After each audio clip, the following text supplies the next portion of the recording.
Bismillahirrahmanirrahim. Assalamualaikum warahmatullahi wabarakatuh. Waalaikumsalam warahmatullahi wabarakatuh. Ila hadratin Nabi Mustafa Rasulullah Muhammad sallallahu alaihi wasallam wa ala alihi wa alihi wa dhurriyyatihi wa sahbihi wa tabi'in wal malaikati Allah subhanahu wa ta'ala wa ila al-mahbub kiai Jekana Masyuri Ustaz wa ila al-mahbub Bapak Ustaz Dewan Hadi Ustaz Abdul Kemarin wa ila jami'al mu'minin muslimin wal muslimat khususan di Koryati dusun Siluman desa Sadahali. Allahumma barik lahum warhamhum wa'afihi wa qadam al-Fatihah.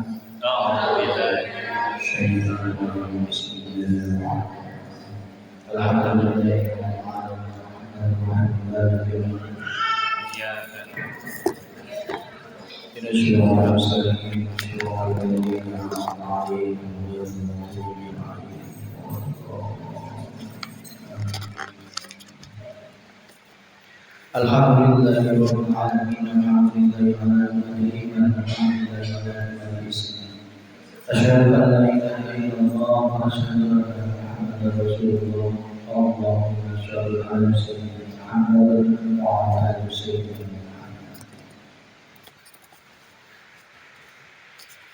Ketika hati ini tidak diterangi oleh cahaya ma'rifat kepada Allah, maka hati ini laksana malam yang gelap gulita. Hati yang tidak diterangi oleh cahaya ma'rifat kepada Allah, maka hati tersebut gelap sehingga tidak nampak apapun. Bagaimana Allah itu nampak dalam hati kita, sedangkan hati ini sangat gelap. Gelapnya hati ini tentu disebabkan oleh yang namanya syahwat dunia. Syahwat dunia nyaeta kesenangan dunia yang berupa harta, tahta, wanita, kehormatan, kepandaian, kepintaran, ilmu, kealiman, semua selain Allah itu berpotensi menjadikan hati kita gelap. Mengapa kami katakan demikian? Karena kita sejatinya sebelum diperintah atau ditiupkan ruh kita oleh Allah ketika 40 hari ketiga di dalam kandungan, kita sudah dijanji oleh Allah. Ada yang masih ingat janjinya, Bu? Ada yang masih ingat janjinya? Ruh kita ini sudah berjanji kepada Allah. Allah bertanya kepada kita, qalu bala syahidna alastu birabbikum. Alastu birabbikum, apakah aku ini Tuhanmu? Maka kita semua menjawab, qalu bala syahidna. Kami bersaksi bahwa Engkau adalah Tuhan kami. Kemudian roh itu setelah ditiupkan, kira-kira artinya sudah bersyahadat kepada Allah, betul kan? Ya. Roh kita ini sudah dalam kondisi suci, maka Rasulullah mengatakan semua bayi yang terlahir itu dalam keadaan fitrah. Ya. Baik bayi itu lahir dari orang tua yang agamanya Yahudi, non-Islam, Buddha, Hindu, bahkan mungkin hasil perzinahan, tetapi sejatinya bayi tersebut ruhnya dalam keadaan fitrah. Lantas ketika bayi itu tumbuh dewasa, ya, kemudian masuk akil balik, Allah menanamkan ruh, menanamkan nafsu yang hakiki, ya, berupa kesenangan dunia. Mulai menstruasi, mulai mimpi basah, seorang manusia mulai terhukumi oleh hukum halal haram, dosa, ya, itu sudah mulai masuk hukum itu, apalagi hukumnya Islam, ya, agama Islam. Lantas ketika manusia itu akil balik, sudah mulai lupa siapa Tuhannya, siapa Allahnya. Yang ada dalam hatinya, yang tadinya hatinya bercahaya ma'rifatullah, hatinya mulai gelap gulita. Hatinya mulai gelap gulita dengan yang namanya kesenangan dunia. Mulai menyembah harta, mulai menyembah tahta, mulai menyembah wanita, ya, menyembah kehormatan, menyembah kealiman, ilmu, merasa paling benar, merasa paling pintar, merasa paling alim, merasa paling soleh. Itulah Tuhan-Tuhan kita selama ini. Maka dari itu muncul ajaran dinul haq yang dibawa oleh para nabi, ya, yang intinya semua ajaran para nabi dan rasul itu adalah menggeret hati manusia kembali ke fitrahnya, yaitu bermakrifat kepada Allah Subhanahu wa ta'ala. Maka semua nabi dan rasul itu mengajarkan ilmu tauhid. Itulah jawaban mengapa kita wajib hukumnya mempelajari ilmu tauhid, kemudian disempurnakan dengan ilmu hakikat ma'rifat menuju Allah, ya, karena hati ini sudah mulai gelap gulita, ya, sudah mulai jahiliyah ketika tidak lagi bisa melihat Allahnya dalam setiap apapun. Yang terlihat, yang tergambar dalam hati ini adalah uang. Yang tergambar dalam hati ini adalah harta, tahta, wanita, jabatan, dan lain sebagainya. Maka dengan ilmu tauhid, ya, dan juga ilmu mengenal Allah, ma'rifat Allah, itu wajib kita pelajari. Maka dalam ketika ada orang yang meninggal, itu pasti setelah disolatkan, kemudian dikafani dan dimandikan, ya, dikafani dan solatkan, sebelum dibawa ke alam kubur untuk berjumpa Allah, maka melalui kendaraan. Kendaraannya apa, Bu?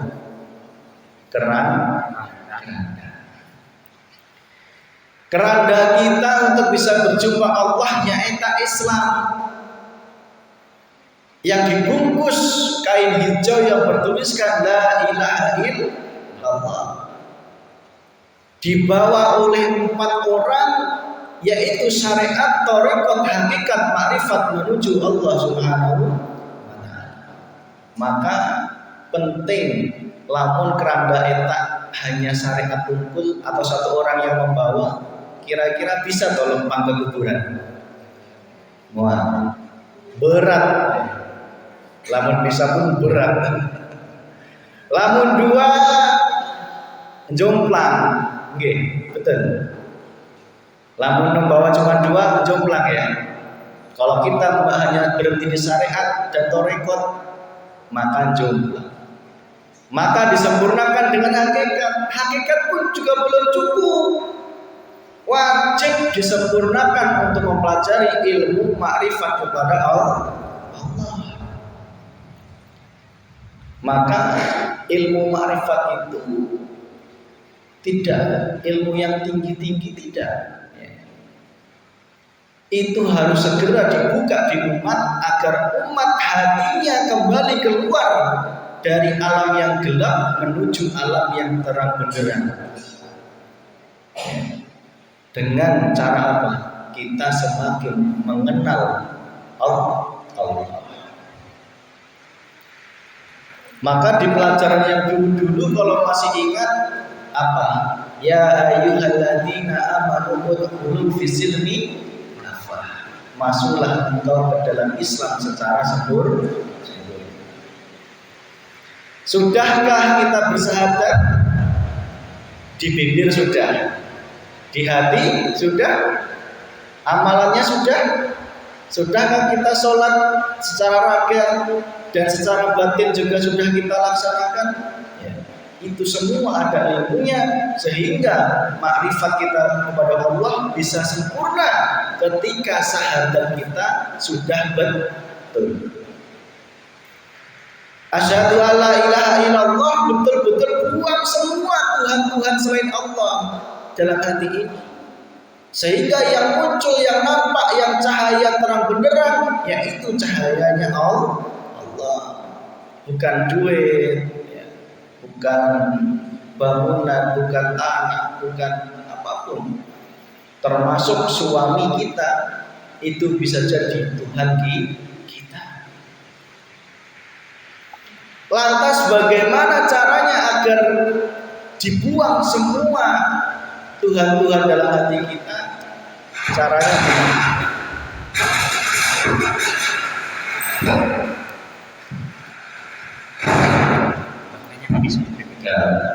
Caranya gimana? Ya, caranya adalah bagaimana kita sholat dengan benar, kemudian zakat dengan benar, puasa dengan benar, baru haji dengan benar. Maka Allah berfirman dalam surat Al-Baqarah, la ikraha fid-din, tidak ada paksaan dalam agama. Qad tabayyana rusdu minal ghayyi, telah nampak perbedaan yang jelas antara yang hak dan yang apa? Yang batil. Kemudian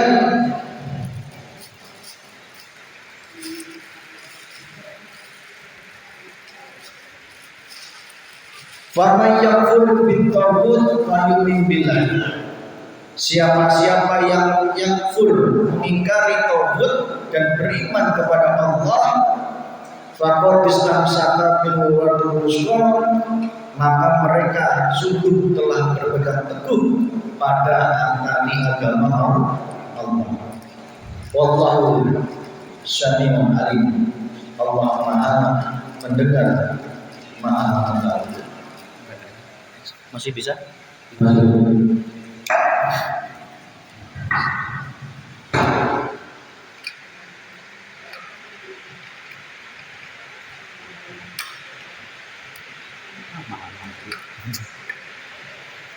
Nggak apa-apa, masih bisa dulu.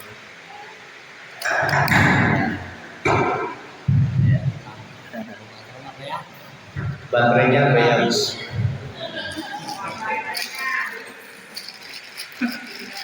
Kalau baterainya beak, bisa apa bunyi? Nggak bisa ya? Nggak bisa nyambung ke sana, nggak bisa ya? Kalau manusia tanpa hidayah, itu nggak mungkin bisa nyambung kepada Allah Subhanahu wa Ta'ala.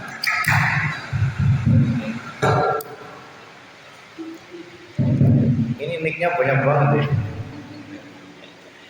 Ya, kita lanjut pelan-pelan ya Bu ya. Insyaallah setelah kita lanjutkan. Kemudian lantas bagaimana? Yang tadi hati kita mulai terkotori oleh segala nafsu dunia, kita diperintahkan untuk menghindari dua macam syirik. Dua macam syirik. Syirik artinya apa, Bu? Perbuatan menyekutukan Allah. Menyekutukan itu maksudnya kumaha? Ada selain Allah. Itu namanya menyekutukan Allah. Kalau Allah tidak ada dalam hatinya, itu namanya dia tidak percaya kepada Allah. Kalau musyrik syirik itu percaya Allah, menuhankan Allah, tetapi juga masih menyekutukan Tuhan-Tuhan selain Allah. Itu namanya syirik ya, atau musyrik kepada Allah Subhanahu wa ta'ala. Itu tadi apa contohnya? Ya, ada dua. Syirik yang pertama syirik jali, yang kedua syirik khafi. Syirik jali itu yaitu syirik yang zahir, yang nyata, yang jelas. Ketika kita menggantungkan urusan dunia ini, ya hajat-hajat ini, kebutuhan ini dan lain sebagainya kepada makhluk Allah, ya, maka itu jelas dinamakan syirik yang nyata. Contoh, pergi ke dukun yang jelas-jelas nyata-nyata dia bersekutu dengan jin. Muntangannya ke jin, apapun bentuknya, berobat, memohon kekayaan, ya, termasuk memohon kesaktian dan lain sebagainya, itu jelas-jelas syirik yang namanya syirik jali.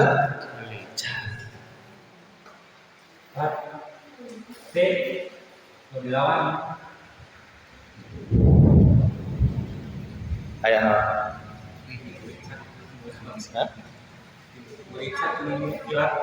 oh, telah di luar gitu.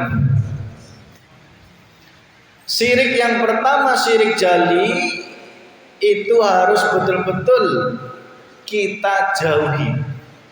Ya. Contoh, ibu sakit. Ketika sakit yang diingat pertama kali siapa? Dokter.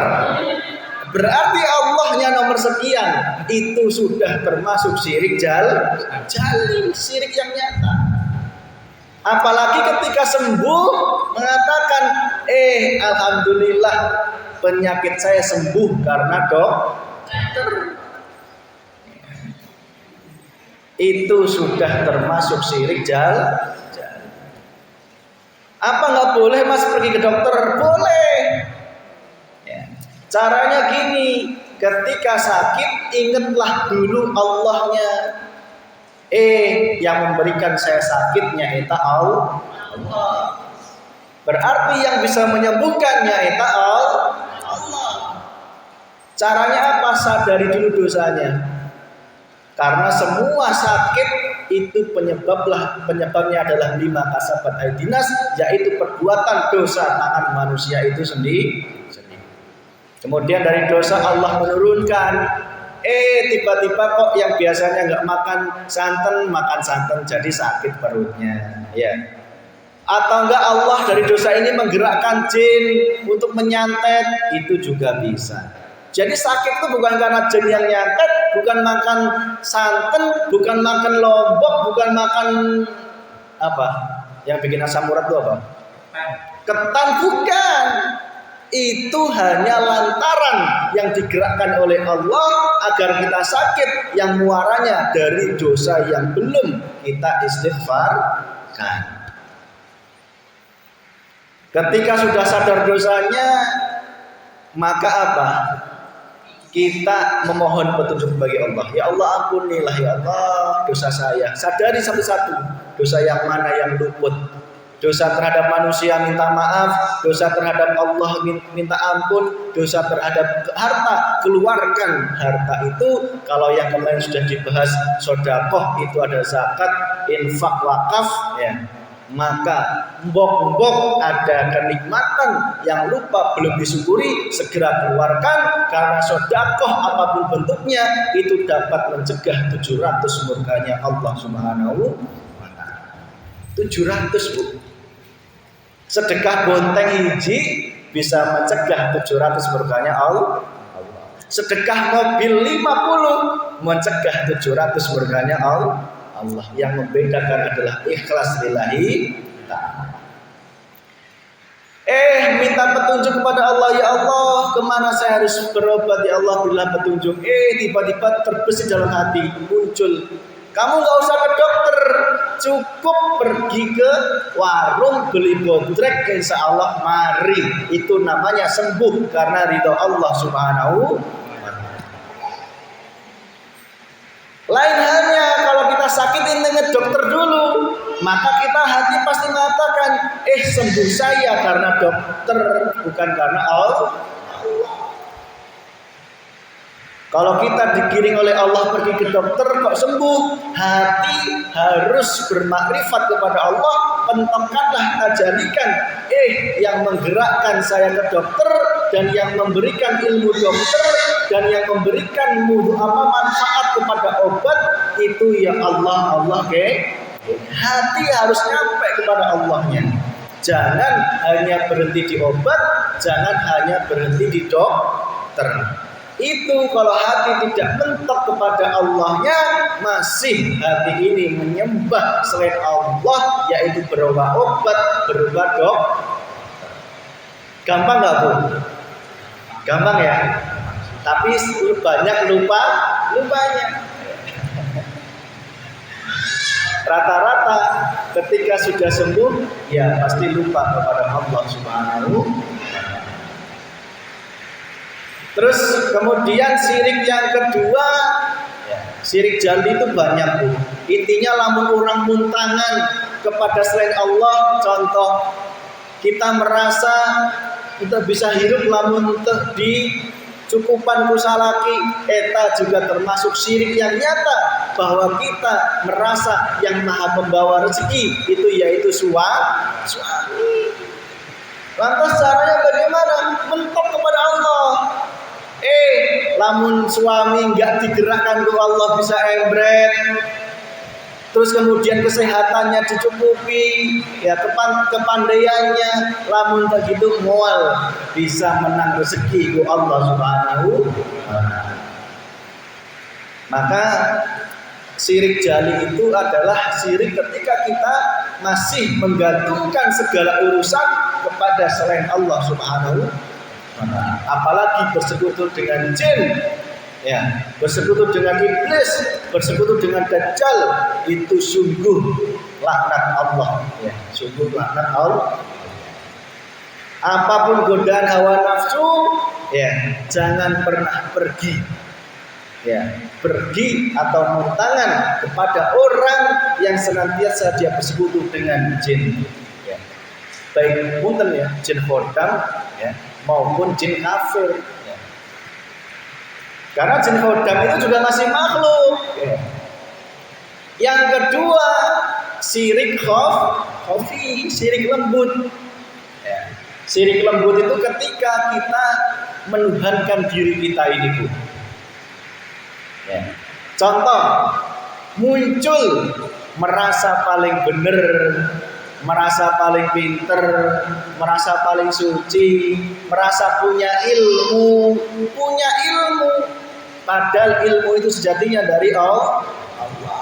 Merasa punya harta, merasa punya kejabatan, ingin dihormati, dihargai, diwakkan. Itulah syirik yang sangat lembut, yang senantiasa Allah jadi nomor sekian. Yang ada adalah kumaha cek aing.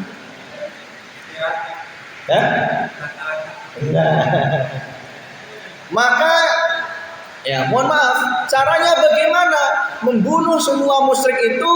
Caranya adalah dengan mentajalikan kepada Allah. Contoh, ketika muncul rasa punya ilmu, segera lamun ilmu eta tadi bereku Allah, moal bisa punya ilmu. Caranya hati sadar. hati segera sadar bahwa hati ini semua yang diberikan itu adalah Allah. Mohon maaf, kalau ibu bapak panjenengan melihat yang bicara ini masih makhluknya, masih masfikinya, hati pandangan tidak mentok ke Allahnya, itu masih termasuk syirik khafi. Termasuk pandangan hati yang masih mentok kepada makhluknya, nggak mentok kepada Allahnya, itu juga masih masuk syirik lembut atau syirik khafi. Termasuk saya ini sama. Ketika hati ini berbicara seperti ini masih muncul pengakuan akunya yang ceramah, akunya yang berilmu, akunya yang lebih suci, hati tidak mentok kepada Allahnya, itu saya juga masih dalam keadaan musyrik. Maka bagaimana caranya? Lihatlah Allahnya dalam setiap apa. Contoh, ini tadi ya, saya pulang dari kantor, istri sudah pulang duluan, pengen masakin ikan laut yang belum pernah ada sebelumnya, masih jenis masakannya. Waktu saya datang ternyata saya sudah makan, saya masih kenyang. Nah, kira-kira lamun jadi ibu kecewa nggak? Kecewa. Karena apa? Masih melihat itu adalah perbuatan makhluk. Tapi kalau mentok Allahnya, ya nggak apa-apa. Ya, suami saya sudah makan di luar, alhamdulillah, itu berarti rezeki Allah. Kok ini saya masak nggak dimakan juga nggak apa-apa, itu juga Allah. Hati tidak akan sakit hati. Tetapi kita harus punya perasaan. Ya udahlah, tetap tak makan. Ya, meskipun cuma sedikit, tetap diicipi agar hati istri bisa bahagia. Contoh, ketika ibu-ibu capek-capek tas masak, tas embret, pulang ke rumah, salakina suruh mencean, suruh mijitin. Terus suaminya marah-marah, kita tolak, suaminya marah-marah. Kalau kita nggak melihat Allahnya, pasti akan terjadi pasea. Karena kita melihat pandangan suami itu adalah berhenti di makhluknya saja, tidak sadar. Suami marah, ya itu yang menggerakkan Allah. Kalau hati sadar, tidak akan marah. Ya. Tidak akan protes. Dihadapi dengan senyuman, semua itu adalah penggawean Gusti Allah. Senyumnya Pak,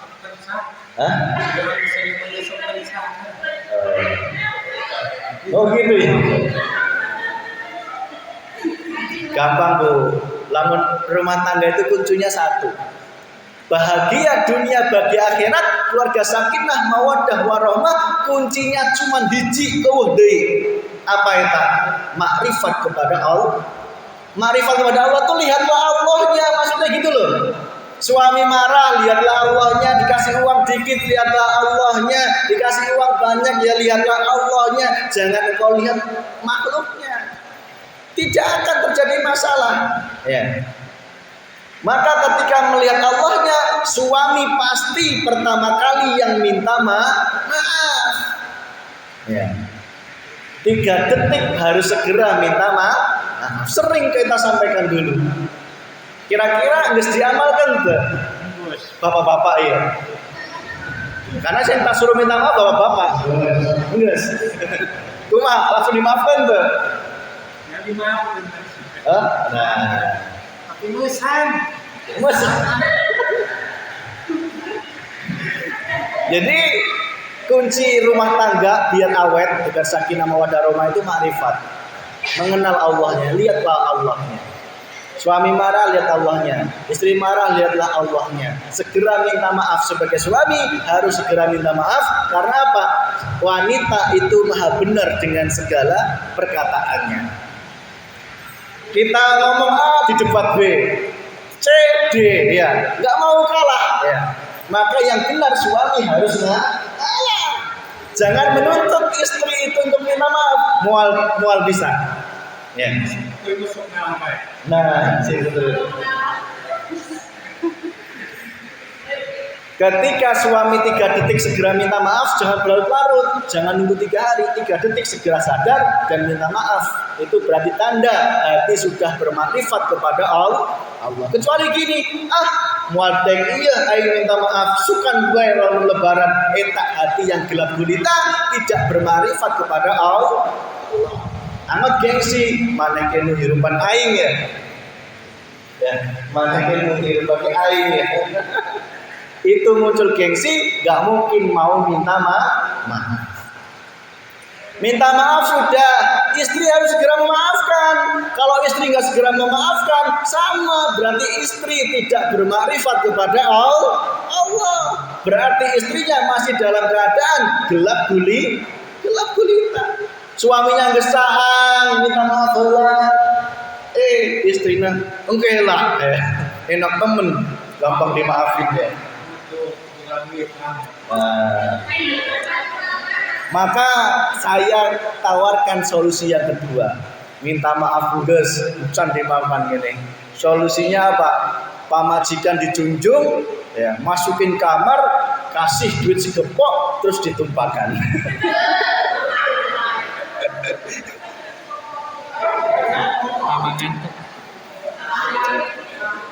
Eta dijamin top chair bu. Ya. Pengalaman pribadi dijamin top chair. Bener nggak? Bener nggak bu? Enggak, saya tanya itu bener nggak bu? Lamun di duit segepok dimaafin tuh.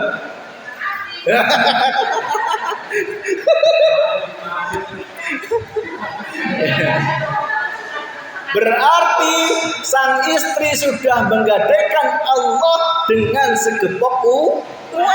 Karena maafnya masih karena tidak melihat Allah. Pantes toh Gusti Allah disandingkan dengan segepok uang, pantes? Tidak pantes.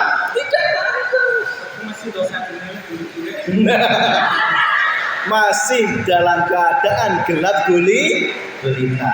Cek saudaranya poet ya. Maka ibu-ibu, bapak-bapak, ayo terus lihatlah Allahnya dalam setiap apapun. Itu butuh dilatih. Ya. Dalam duduk, dalam makan, dalam sholat, dalam berbicara, dalam bergaul, lihatlah Allahnya. Contoh, minuman jeruk yang disajikan ini biar bisa barokah, itu ada caranya. Ya, kalau syariatnya awalul bismillah wa akhiru walhamdulillah. Maka ma'rifatnya gimana? Tadi yang menginginkan citeh itu yang menggerakkan tangannya, yang menguncurkan itu lamunku Allah saha. Hati harus melihat Allahnya. Air lamun disiramkan ku Allah hujan seperti ini ke bumi, mual air. Terus kemudian sudah nyampe sini, biar saya barokah. Alhamdulillah saya masih bisa minum. Itu juga karena karunia Allah Subhanahu.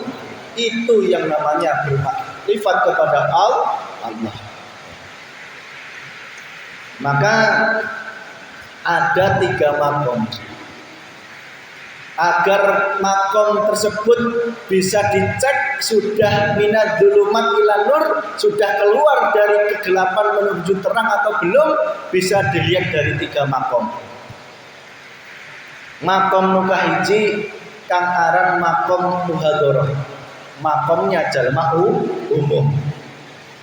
Makom muhadharah, makom umum itu adalah makom orang yang ya sholat ikut-ikutan, belum ngerti ilmunya, belum ngerti hakikat tujuan dari sholat. Lamun pengajian ya milu-milu, yang penting padu ngadenge. Ya sedekah milu-milu. maka itu namanya maqam muhadharah. Makamnya orang umum yang dirinya masih belum terbayang sedikit pun Allah Subhanahu wa taala, baru mendengar Allah sebatas nama. Nama yang dia sebut-sebut itu baru sebatas nama. Makam yang kedua yaitu makam dunia mukasafah. Mukasafah itu artinya dia sudah menaikkan, sudah mulai mengamal-ngamalkan, Bu. Mulai rajin sedekahnya, mulai rajin tahajudnya, mulai rajin puasanya, wiridnya dan sebagainya, tetapi masih ada niatan selain Allah Subhanahu wa taala. Dunia mukasafah masih dunia musyrik-musyrik Kenapa kami katakan gitu? Karena masih ada selain Allah dalam hatinya. Ya. Duha masih karena niat hati untuk biar lancar rezeki. Tahajud masih ada niat hati karena masih ingin kaya. Sholawat 1000 kali masih ingin agar usahanya sukses. Saya katakan itu tidak salah. Ya, kalau dilihat dari kacamata syariat, tetapi kalau dari kacamata makrifat itu masih dicela oleh Allah Subhanahu wa taala. Karena apa? Ibadahnya belum betul-betul kul inna sholati wa nusuki wa mahyaya wa mamati lillahi rabbil. Kalau sudah lillah itu bisa toh kecampuran selain Allah? Boleh enggak? Tidak boleh.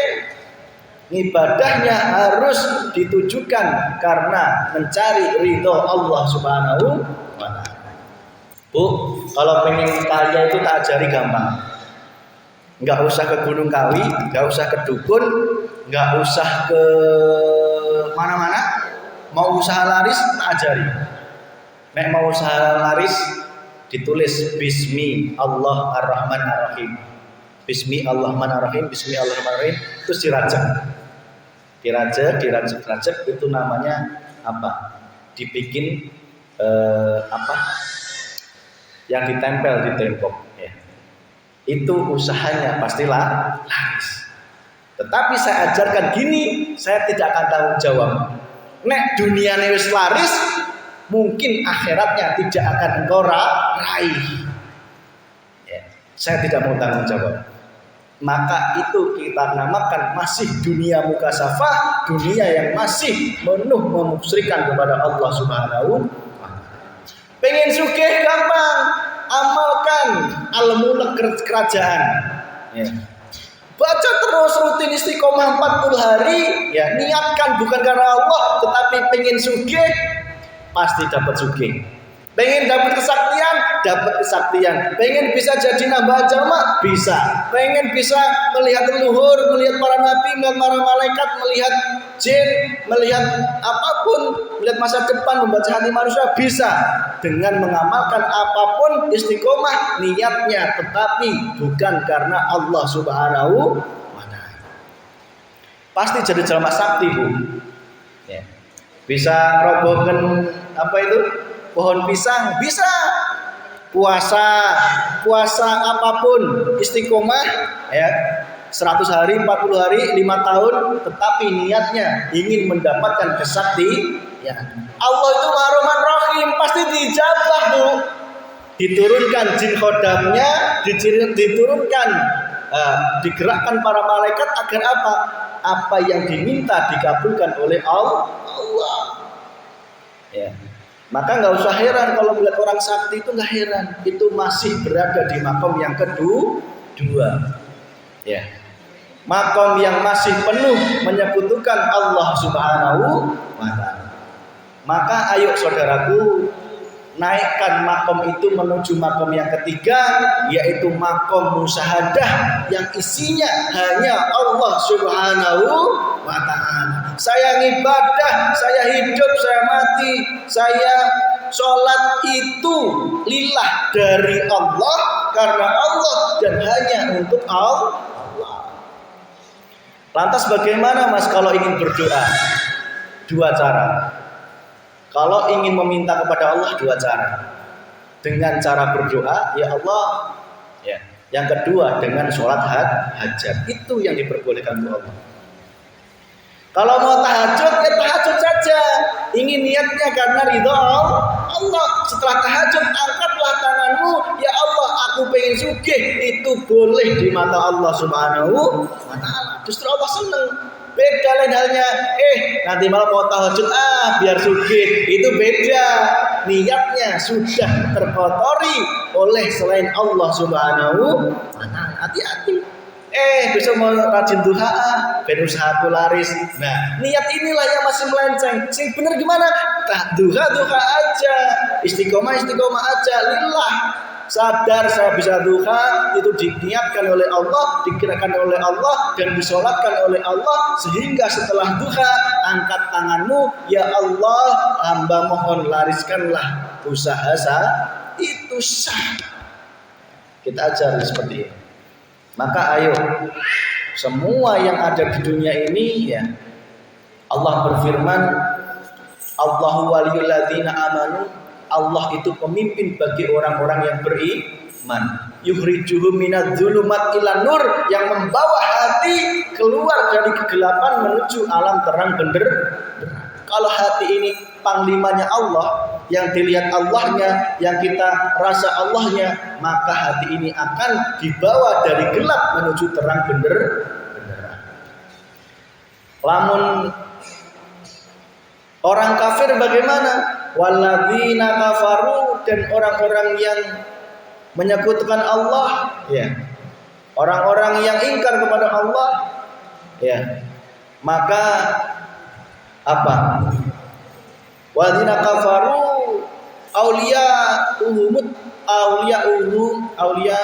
apa Pak? Ya, atau ya.